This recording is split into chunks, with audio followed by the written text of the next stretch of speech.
All right, what's going on? So, I'm going to do a video on the legal system and the history of America in that context. And a lot of you are probably going to find this boring and be thinking, why are you spending time talking about this stuff with everything else that's going on in the world right now? And there is a very specific reason why I am doing this, and I hope I will convey that to you in a very obvious way. To start, I will summarize it. The legal system moves very slowly.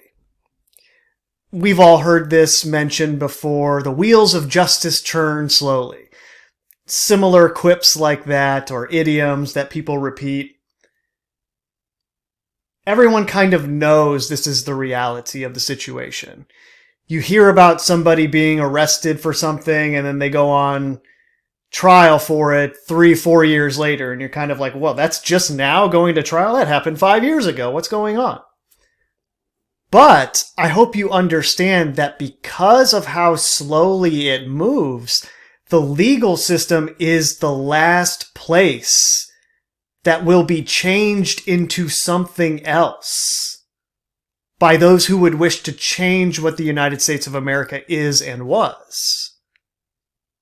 There is precedent in the legal system that is holding on to traditions and values that existed at the time when the United States of America was created. That kind of stuff is still on the books all over the country.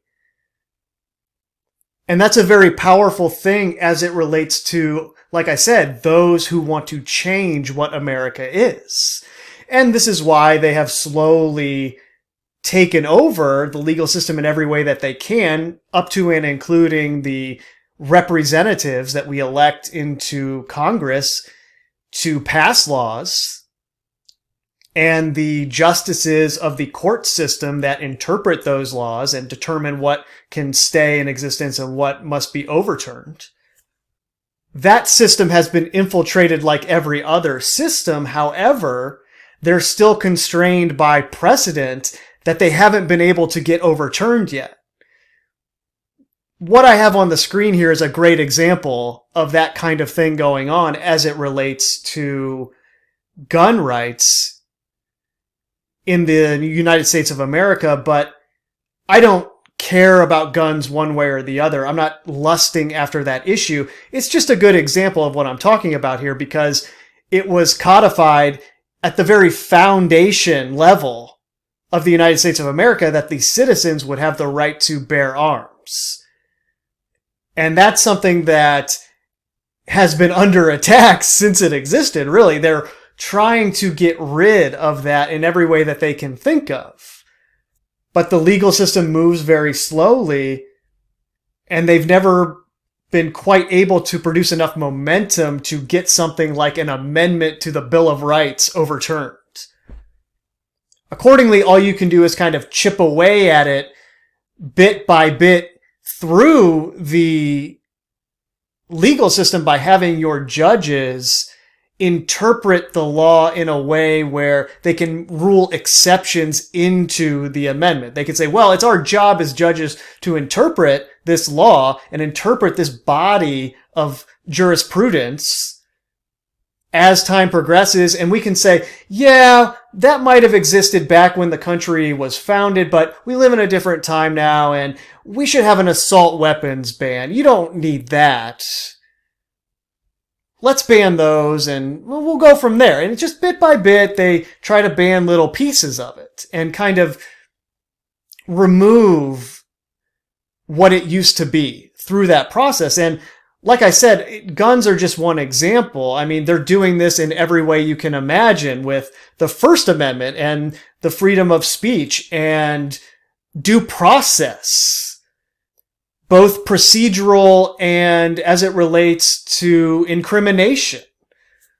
The Unconstitutional Patriot Act completely removed due process for all American citizens in certain contexts. It is completely unconstitutional and should not exist. Executive orders by presidents are unconstitutional and should not have any effect whatsoever. And yet, because they just did it, it's now viewed as something that has authority. But it really should be struck down. Every single executive order that's ever been made, they are unconstitutional.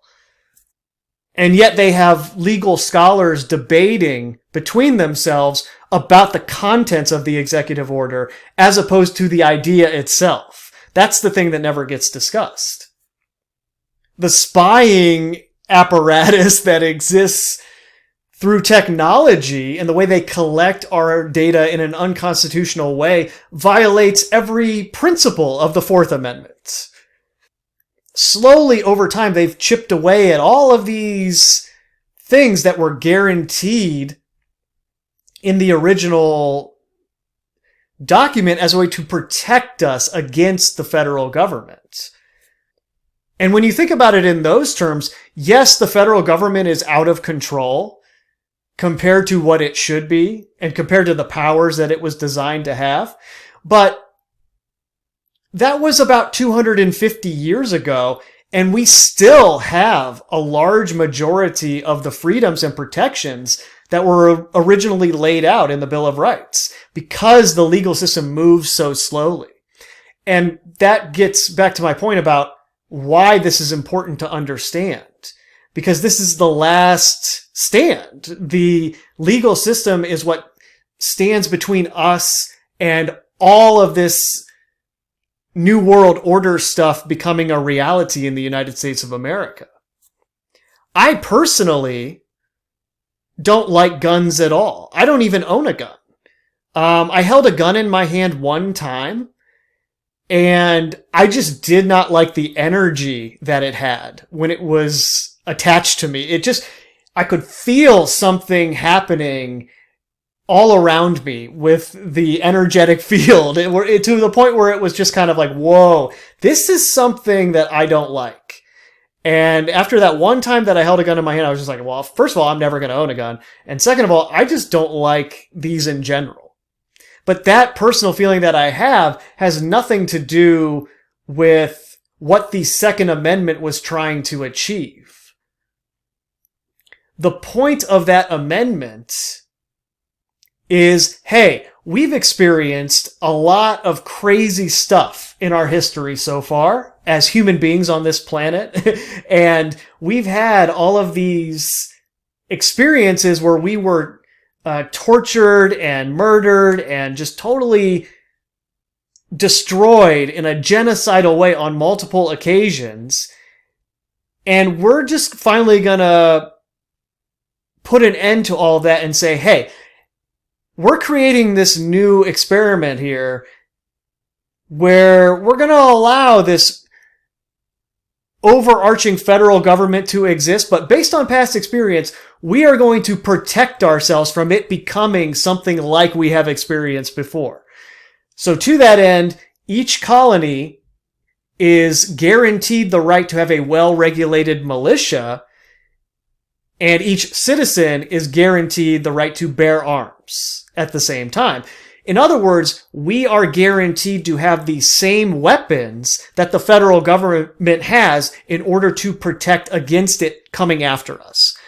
So in the spirit in which the amendment was passed into existence, really today, every state and local government should have the LRAD sound cannons at their disposal that they should be able to deploy against federal agents who come into their territory trying to force them to do something that's unconstitutional. How quickly would all of these federal organizations drop what they're doing if they were getting blasted by the sound cannons that microwave your skin, like they possess when they try to disperse certain crowds? I mean, they haven't really put them into existence yet, but they have this technology where they can disperse a crowd like that, if they want to, by blasting them with this radiation that cooks them from the outside in. I mean, they sell that to you on a international level, right? Where they have promoted this idea of mutually assured destruction, where everyone has nuclear weapons, and as a result, no one ever uses them because once somebody uses them, it just guarantees the destruction of the planet. So that's kind of the same idea that was embedded within the Second Amendment. It's just none of that technology existed when it was going on. But it was the same back then as it is now. The idea was, hey, you're allowed to have this militia, and your people that make up the militia and just are the citizens of the colony and later the states are allowed to possess the same weapons that the federal government has in order to protect against those federal agents coming in and doing something that they shouldn't be doing, that we deem to be unconstitutional based on this document that we all signed and agreed would govern us as a civilized society. Now, I'm talking about something, of course, that shouldn't even exist in the first place, right? If we were all existing as we were intended to exist, as we were designed to exist, there would be no weapons, there would be no war, there would be no police, there would be no laws. Everybody would just be living and embodying the truth. And there would be no need for any of this.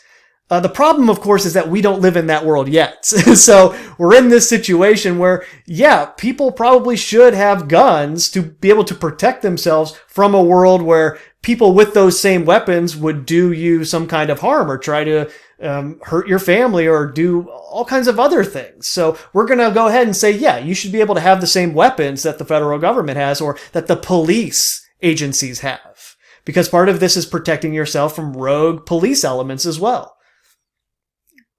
which are in essence a form of government. Sheriff's offices, a form of government. And amazingly, in spite of more modern restrictions that have been legislated by judges into the interpretation of the Second Amendment, it still exists for all intents and purposes all these decades and centuries later. Which just shows you the power of the legal system along these lines. This is why the media is popularizing the term hate speech. That's why that term is out there and why misinformation has been popularized as well. Because calling something hate speech that shouldn't be allowed is a way around the First Amendment. Oh, you said this thing that we have determined is hate speech, and therefore you are canceled from all media. We will not allow you to exist in the media if you say this, which in effect silences you, which obviously goes against the First Amendment. That is how they're trying to get around it. There is no such thing as hate speech. That's a made-up concept. There's only speech. In terms of the United States of America and the First Amendment, okay? Understand my meaning here. The amendment doesn't say, you will have the right to speak freely unless the people who own the newspapers decide that that's something hateful, and then, no, we're not going to go ahead and allow that. And now hear me on this, because the standard rebuttal will be along the lines that I was describing for guns, where it's a bunch of judges, human beings, who wear robes and dress up like females as they dole out this justice, quote unquote, and interpret these laws, have stated, well, this right to free speech isn't absolute. For example, if you walk into a crowded theater and yell fire and cause a panic, we're not going to include that as protected speech. And they slowly try to legislate exceptions into it. And I have no doubt that eventually they will try to legislate quote unquote hate speech as an exception to the First Amendment. And that's going to start with things like I have up on the screen here that I will eventually get to. But they're legislating it in the court of public opinion first, and then they will try to go through the legal system and eventually get this codified in some way, shape, or form. Whether that's through a United States Supreme Court decision, or it's more along the lines of the Patriot Act and the Department of Homeland Security and classifying it as domestic terrorism. They're going to try to get it in one of those categories so that certain things just can't be said, which obviously are the truth because they're legislating away the ability to speak the truth because it goes against what they're trying to turn America into and goes against the larger plans for world government and all of that stuff along those lines. And part of that is related to the internet because they argue that all of these social media companies are private corporations that don't have to give you a government-protected First Amendment right to free speech. They classify them as businesses, and then they have the excuse of, well, I'm a private business. I can do whatever I want. I don't owe you any kind of protection in the same way that a government organization would owe it to you. So I hope you see how hate speech combines together with the social media companies to block the ability to speak any kind of thing that goes against what is ordained as acceptable. And due to the way that technology has overtaken society, this in effect silences you. And then, of course, eventually you get to the Chinese model of social credit scores, where now if you say these things and we have deemed them as unacceptable, you lose standing in society and you can't do a lot of the things that everyone else are allowed to do. And we essentially remove you from society at that point. I mean, that's where they're trying to take us.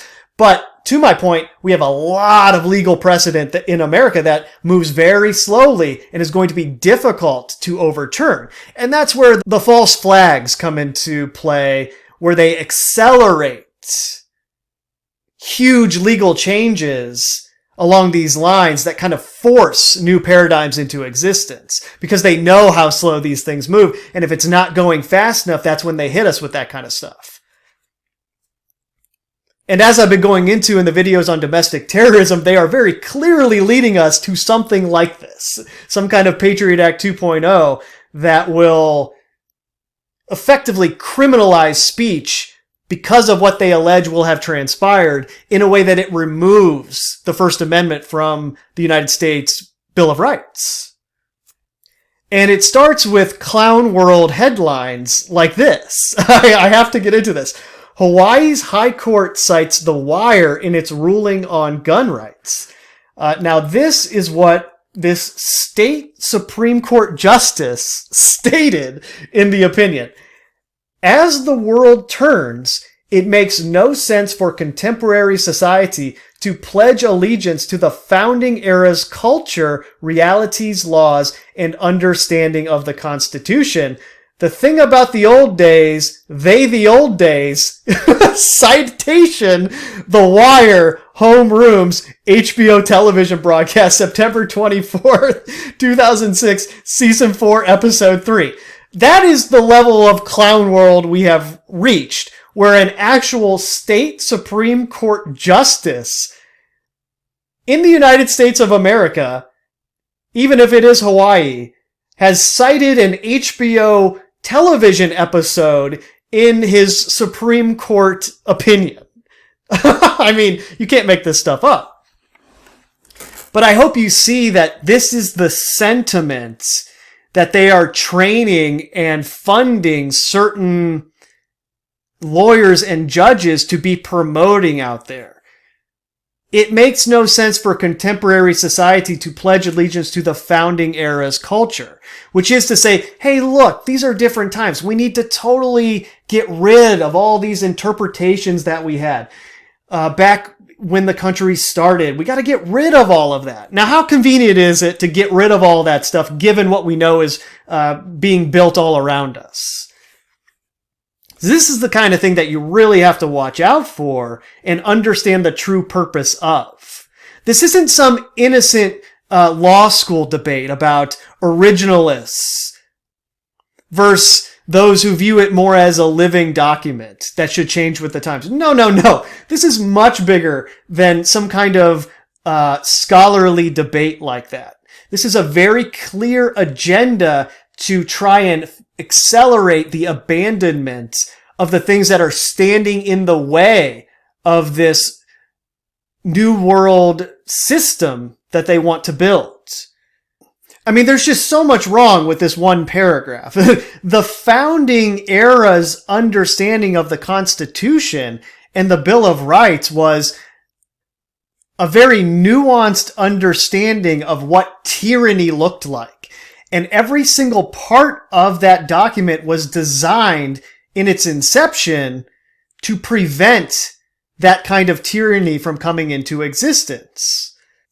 So of course they would want to promote this idea that, they were way different than we are now. They don't have any idea about our modern society. We need to just get rid of all the things they thought about it and start from scratch. And that's the kind of sentiment that they want all these young lawyers and judges to embody when they come across these kinds of situations. They want to get this stuff on the books as a valid legal opinion that one can hold and possess. So anyway, I think that's enough of that. I'm not going to actually read the details of this case because they're irrelevant to the point that I want to get into here. You can research and look that up on your own if you want to, but peak clown world headline here that this justice in Hawaii actually cited a TV show in his opinion that's trying to dismantle the Bill of Rights. Essentially that's what he's doing here in this opinion. But I can't get into this without getting into the actual real history of the founding era, because we have to understand that part of it too to get the full picture. And I think the best way to do that is to get into George Washington, who, for those of you who are American, know is promoted as the great savior of humankind. He was this amazing person who helped create America, and we revere him as such, and we're told all of these fairy tales about him in school, and they create this whole idea of who he was and what he stood for and all of that. But the real story of George Washington is quite different than what we were told in school, naturally, as these things tend to go. And the point I'm making here is, yes, I just went into all of this stuff about the legal system and the Constitution and the Bill of Rights and what it was created for, what it was designed to prevent, and the rights that were given to us as a part of that process. But having said all of that, you have to understand that I'm describing an illusion. They had to give us the illusion of freedom in order for their plan to unfold in the way that they needed it to unfold. In other words, the Constitution itself, when it says we the people, it's not referring to you and me, the regular people. The we is the aristocratic landed gentry who were the agents of the British Crown that started the revolution, quote unquote, in the first place and established the narrative that they needed to exist for America to become what they needed it to become, to spread the seeds that would be this worldwide system of governance. It didn't work without the people of America thinking they were doing what they were doing because they were the freest on the planet. So the Constitution actually applied to them and their posterity, but not us. And that's why they have always been at odds with us. And from the beginning, with the establishment of the first national bank charter in 1791, they have been chipping away at us ever using that system for our own benefit. When that first charter for the first bank expired, what did we have? We had the War of 1812, where the British Crown said, oh, no, we're going to get that bank back. Or we're going to have another war. And they walked into Washington, D.C. and burned all the documents and then left. And that was basically the War of 1812. They established the bank again. Andrew Jackson said, no, I don't think we're going to do this banking thing anymore. And they tried to shoot him twice. Right? And a whole line of presidents were assassinated between Andrew Jackson and the eventual establishment of the Federal Reserve in 1913. The federalization of everything was the overarching strategy that they were employing. In other words, hey, here's this Constitution. We're writing it for us to establish this new vehicle through which we will operate. It will eventually become our army or street muscle, as it were, for the organization that already existed via the Vatican and the City of London in Europe. We will use the U.S. for these purposes as the new Atlantis, and then we will eventually destroy it when it outlives its usefulness along those lines. Because it can't still exist with all the illusion of freedoms that it provides, or the system we want to create will never work. We can't actually give people those rights. So it's always been the illusion that we have these things, and the courts uphold that illusion appropriately. Which again is why this is so important to understand, because we still have the illusion of those rights in the court system. And they can't just say, oh no, those don't exist anymore, or the whole country would implode and the ruse would be up. They have to get us to willingly release the illusion and give up all of these things voluntarily. And that's what all of the psyops and the mind control is for. To have us willingly just give this stuff up based on what we see transpire all around us. Which is part of what things like 9/11 were for. Oh my gosh, we see this attack transpire and it's horrific, and we just immediately give up so much of what we had been allegedly guaranteed in an instant. The Second Amendment also guarantees a well-regulated militia, and they slowly federalize that idea as well over the years. It started in 1903 primarily with what they referred to as the Dick Act. And that's when the National Guard was established. So they turned these state militias that were supposed to exist for each state to protect the state and make its own kind of decisions about where it was going to deploy those soldiers, quote unquote. And it turned it into the National Guard system that eventually became federalized. And now when I say the term militia, what do you think of? Well, most people think of white nationalist or domestic terrorist because they've taken that term that is constitutionally guaranteed and turned it into that by subsuming the infrastructure, federally speaking, originally, and then leaving what was left over, only the term, to turn into something that they could use for their agenda. So now when you have constitutional sheriffs or any of these other local organizations that are trying to adhere to those guarantees in the Second Amendment, they are painted as domestic terrorists because the infrastructure has already been federalized for a National Guard. So these are things that are now against the system or anti-government and thus evil. But that's the thing. That's how they've changed everything with their propaganda, because the very foundation of America was anti-government. That was the point of it. It was an anti-government document, which is what most people don't understand. And 250 years later, they've turned the very concept that the country was founded on into something that is evil, which just shows you everything, right? I don't even need to say more. And they've federalized everything so much to the point where states are reliant on federal funding and they can't go against any of these programs or go out on their own in any way because they risk the funding that's keeping them afloat.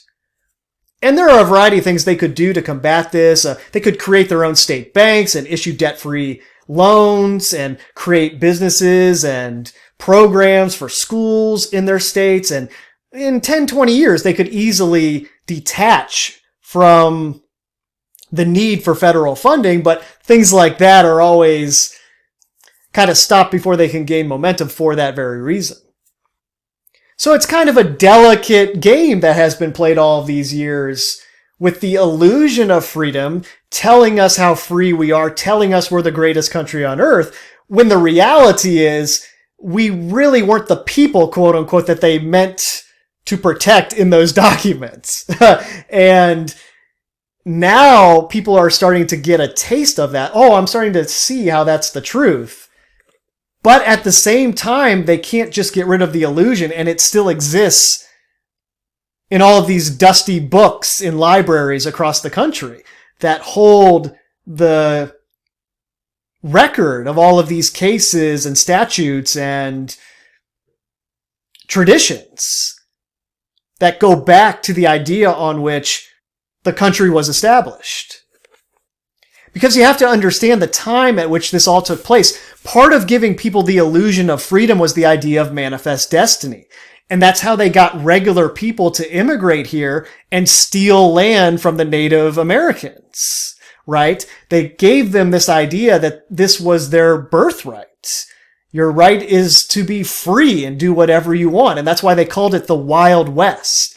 And that's why all the Western movies always are contextualized by this lawlessness, where people could just kind of do whatever they wanted. Frontier justice. That is a main part of the illusion of freedom. And once all of that had transpired, once they had spread people across the entire continent, officially bought all the land, as it were, as if that's something you can do, but they do it, right? They draw the lines on the map. They buy all the territories. They induct all the territories into the Union. They call it the United States of America. They build up the population and the wealth of America, and then eventually they use it as the world police, essentially.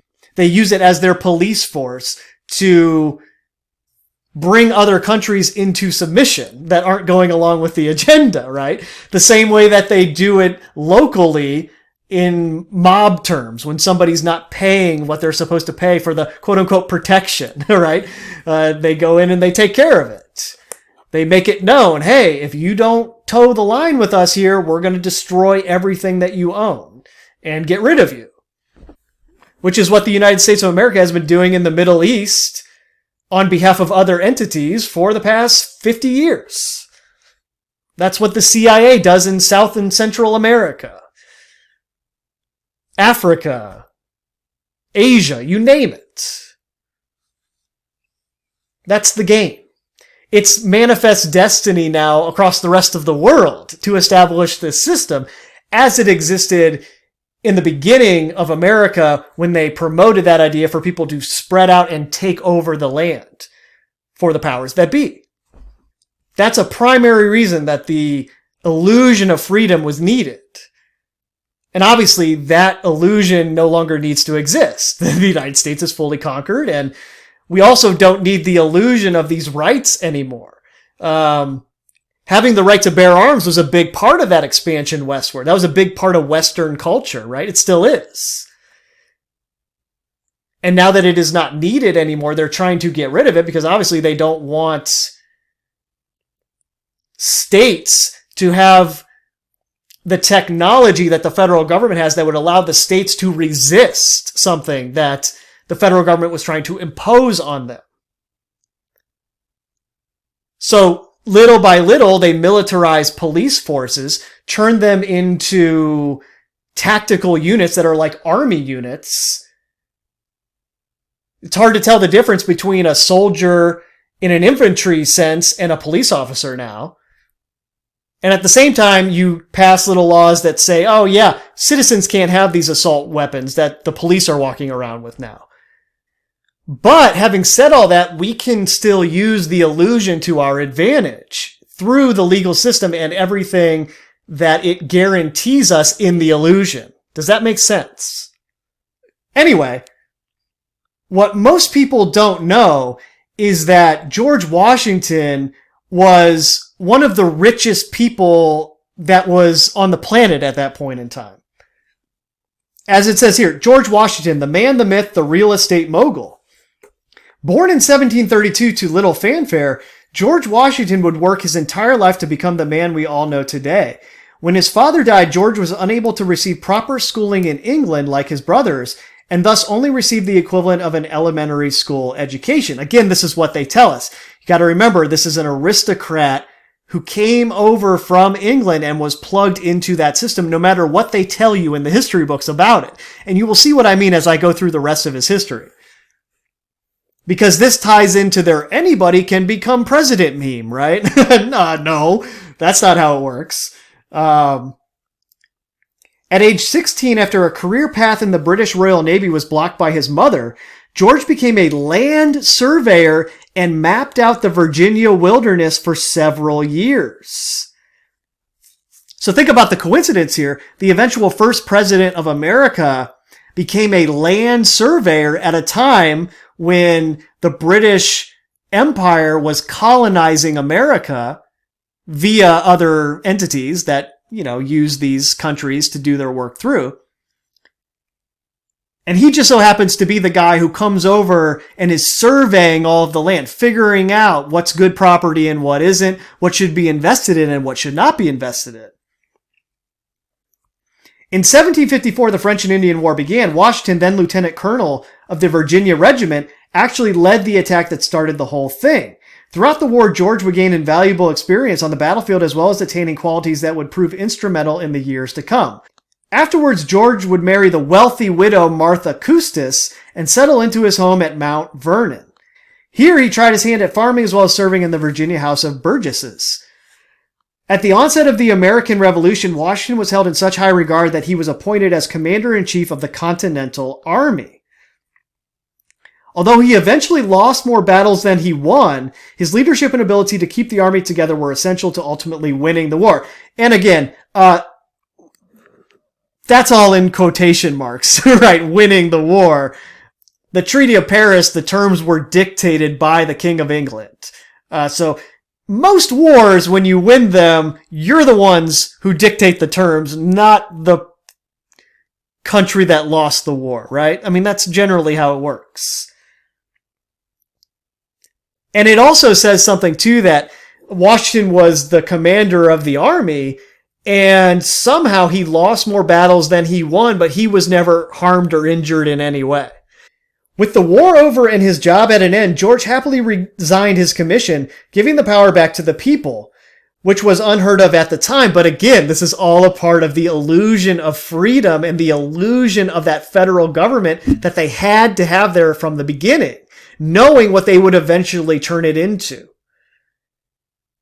Knowing that they had Trojan horses in the Constitution that would eventually allow the federal government to grow in power and become something that it was never designed to be. And knowing that's how they would imprint their will on it in spite of what they codified in the actual documents.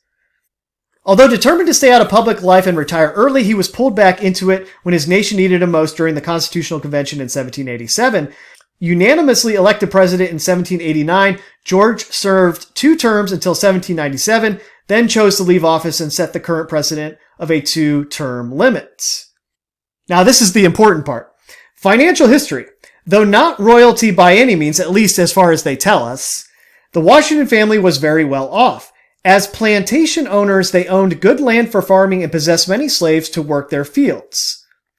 This cannot be ignored in examining his financials.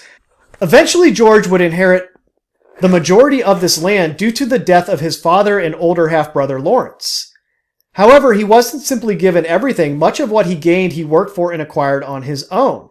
Becoming a land surveyor came with great pay, along with the side benefit of identifying the best land on the frontier.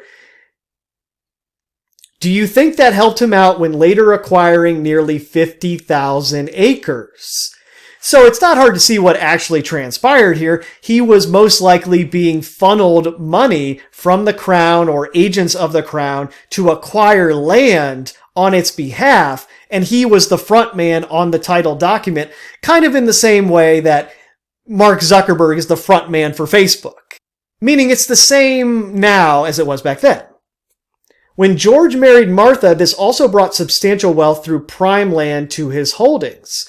While he was busy snatching up property, George also tried his hand at tobacco farming. Realizing little to no profit, he switched to other agricultural ventures and established one of the largest distilleries at the time. Although certainly wealthy by all accounts, the Washingtons had a severe case of keeping up with the Joneses that led them into debt.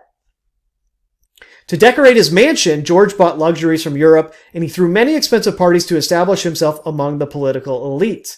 Eventually, he settled his debts, however, just in time for the American Revolution. Throughout his 8 years as commander-in-chief, Washington refused to accept pay for his services. In addition, he ended up paying for many wartime expenses out of his own pocket. Though eventually reimbursed after the war, he was paid with continental dollars, which lost up to 9,000% of its value to inflation. However, when he assumed the office of the presidency, George was paid $25,000. Doesn't sound like much. That was nearly 2% of the entire federal budget. So what does this all add up to? Estimated net worth. George Washington acquired nearly $580 million at his peak. This is the 2016 equivalent. That makes him the second wealthiest U.S. president in history behind our current president, which he's referring to Donald Trump. So George Washington was the Donald Trump real estate mogul, quote unquote, independently wealthy billionaire of his day. $500 million net worth in the 1770s. I mean, that's one of the richest people on the planet.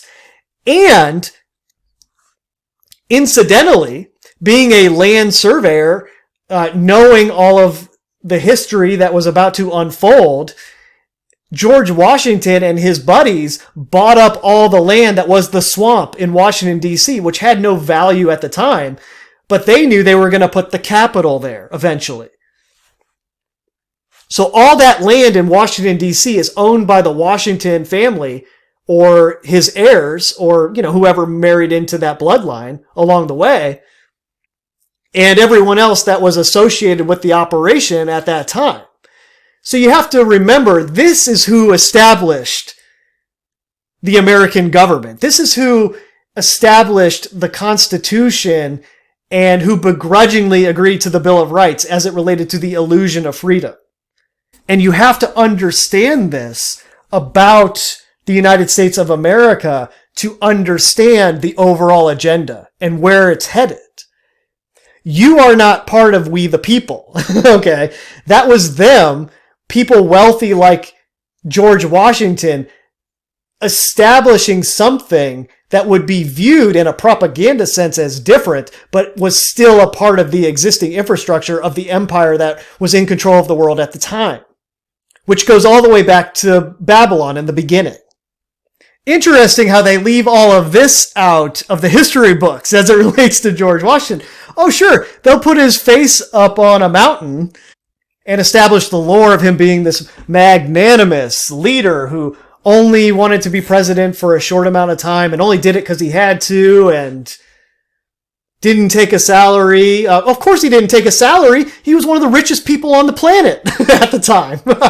But that played into the ideas that they were trying to cultivate in the minds of the early settlers and the early immigrants into this country as it existed. That's part of how they got all those Europeans to make the dangerous trip by ship over to America. So there's kind of parallel realities at work here. You have the one that's an illusion where we all have these rights and freedoms if we are born here and live in the United States of America. And then you have the reality parallel to that, which is we were never designed to be included in those documents in the first place. And that was the contractual basis that they created amongst themselves to establish this new country and run it accordingly and eventually control everyone who lived within it in a very federal, tyrannical way. And the only recourse we have currently is the illusion of that Bill of Rights and those 10 amendments that guarantee certain protections from the government doing certain things to us. Even if it is an illusion, it's a persistent one that we need to take advantage of. This is more information on the one reality, right? George Washington's aggressive real estate investment. Through purchases, trades, and as payment for his military service, Washington eventually amassed more than 70,000 acres in what would today be 7 different states and the District of Columbia.